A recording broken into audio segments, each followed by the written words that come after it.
Halo, selamat pagi Sakti. Pagi Bu. Ya, kita bertemu kembali ya. Masih ingat sama Ibu? Masih. Oke, mungkin Ibu perkenalan ulang ya. Perkenalkan nama Ibu Tria. Jadi Sakti bisa panggil Ibu Tria. Dan kita di sini mau melakukan sesi konseling untuk lanjutan dari tes kemarin. Mungkin Ibu ada mengulang dulu terkait materinya. Mungkin Sakti sebelumnya ada lupa. Nah, untuk di tes ini kan kita terkait dengan tes intelijensi. Jadi dari materi yang waktu itu sudah Ibu sampaikan terkait tes intelijensi itu, yang Ibu sampaikan tes intelijensi punya 3 indikator. Nah, salah satu tiga indikatornya itu ada kemampuan untuk bertindak secara terarah, kemudian ada berpikir secara rasional, dan juga menghadapi lingkungan secara efektif.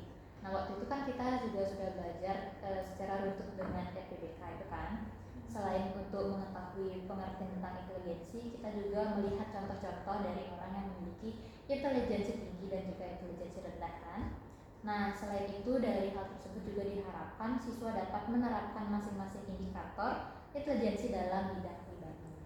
Jadi itu pembahasan kita waktu minggu lalu terkait intelijensi. Kemudian kan setelah kita membahas terkait intelijensi, kita melaksanakan tes. Nah, mungkin hari ini Ibu akan memberikan atau memperlihatkan terkait hasil tesnya. Jadi kita bisa lihat sama-sama ya. Oke. Di sini ada panduan atau kayak mungkin bisa dilihat sebagai acuan dalam penilaiannya. Nah, untuk intelijensi kalau misalnya nanti Sakti mendapatkan nilai 99 dalam tesnya, berarti itu termasuk ke dalam rata-rata. Kemudian dalam tes itu kan juga nanti ada bakat verbal, numerik, itu juga ditentukan di sini, minimal 87 untuk verbal itu masih termasuk tinggi. Kemudian untuk bakat numerik 79 itu juga masih terbilang tinggi. Oke, lalu ada juga bagian abstrak dan juga bakat relasi ruang. Nah, ini juga ditentukan dengan nilai yang seperti Sakti bisa lihat. Kalau di tingkat 64, 68 sampai 57 itu masih dalam kategori sedang ya. Oke. Selanjutnya ada kepribadian. Nah, kepribadian sini ada banyak banget aspeknya Sakti, dan bisa Sakti lihat sendiri kalau mendapatkan nilai 76 masih tergolong sedang, 86 masih tergolong tinggi. Begitu pula nilai-nilai selanjutnya sampai ke nilai 23 yang termasuk dalam kategori rendah sekali. Jadi Sakti bisa melihat bagaimana nilai yang Sakti dapatkan ya. Kemudian selain kepribadian juga di sini ada nilai khususnya.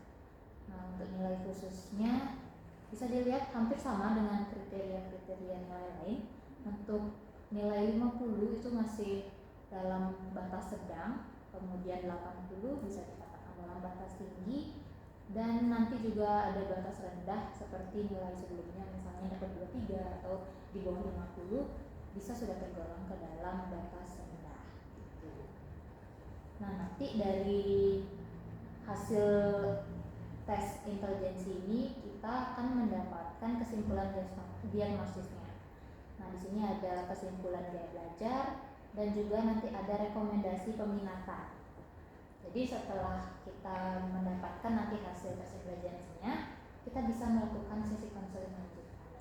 Itu akan berkaitan dengan konseling karir, yang dimana nanti Sakti bisa melakukan konseling dengan Ibu sebagai guru BK di sekolah ini tentang bagaimana kedepannya dari hasil tes yang sudah Sakti lakukan. Sakti akan cenderung kemana, itu bisa kita diskusikan di dalam konseling lanjutan. Ibu mau tanya, berarti yang bagian sininya itu dia menyatakan kalau sesuai dengan angkanya itu ini artinya seperti itu. Iya, nanti disesuaikan dengan angkanya yang akan Sakti dapatkan dari hasil tes yang sudah dilakukan. Kan nanti akan dibagikan beberapa tes, khusus ada tes intelijensi, nanti akan ada tes kepribadian, tes minat dan juga tes bakat. Nanti akan ada banyak tes, lalu akan dijadikan satu sehingga didapatkan data pemeriksaan psikologi. Terus mau tanya dulu, ini kan ada yang rendah, yang sedang seperti itu. Nah, jadi ini kan nanti sifatnya rahasia kan tuh ya, kadang kan malu gitu. Iya, nanti sifatnya akan rahasia, akan dibagikan langsung ke adik sendiri. Nanti kalau misalnya masih bingung bisa langsung ditanya. Jadi bisa secara dua mata saja dan tidak apa-apa, ya. Oke, ada yang mau ditanyakan lagi? Enggak, udah itu aja sih. Oke, kalau tesnya sudah, mungkin ibu mau memperlihatkan sekali lagi agar bisa menjadi motivasi untuk adik ya, terkait contoh dari orang-orang yang memiliki intelijensi tinggi. Nah, di sini ibu sudah menyiapkan ada dua, salah satunya itu ada Prof. Darsane, salah satu dosen di bimbingan konseling. Beliau memiliki intelijensi tinggi karena beliau bisa mencapai kedudukannya sekarang sebagai dosen melalui banyak sekali langkah-langkah. Kan dulu ada belajar, lalu juga Prof ini dipercaya sebagai salah satu orang yang bisa memberikan ataupun merancang tes-tes seperti tes yang ada lakukan. Ya, lalu ibu juga ada salah satu contoh lainnya, mungkin yang tadi dari laki-laki, sekarang juga ada dari perempuan. Kalau sekarang ini ada Ibu Septia Mawati, dia juga salah satu dosen di bimbingan konseling. Beliau itu dosen muda, yang dimana juga merantau ke sini. Jadi beliau memiliki intelijensi yang tinggi karena beliau bisa lolos salah satu program di sini dan bisa mengajar di sini. Oke, mungkin nanti penerapan intelijensinya akan disesuaikan dengan IQ yang dimiliki, bagaimana nanti IQ-nya dapat berperan, karena IQ itu didapatkan dari hasil tes yang sudah dilakukan. Jadi IQ itu adalah hasil dari tes yang sudah dilakukan. Jadi nanti dapat dievaluasi. Ada yang masih mau ditanyakan?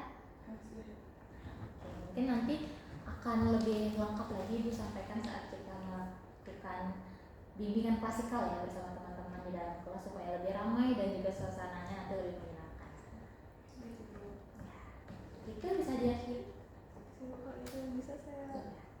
Terima kasih Bu. Iya. Terima kasih Bu. Iya, sama-sama.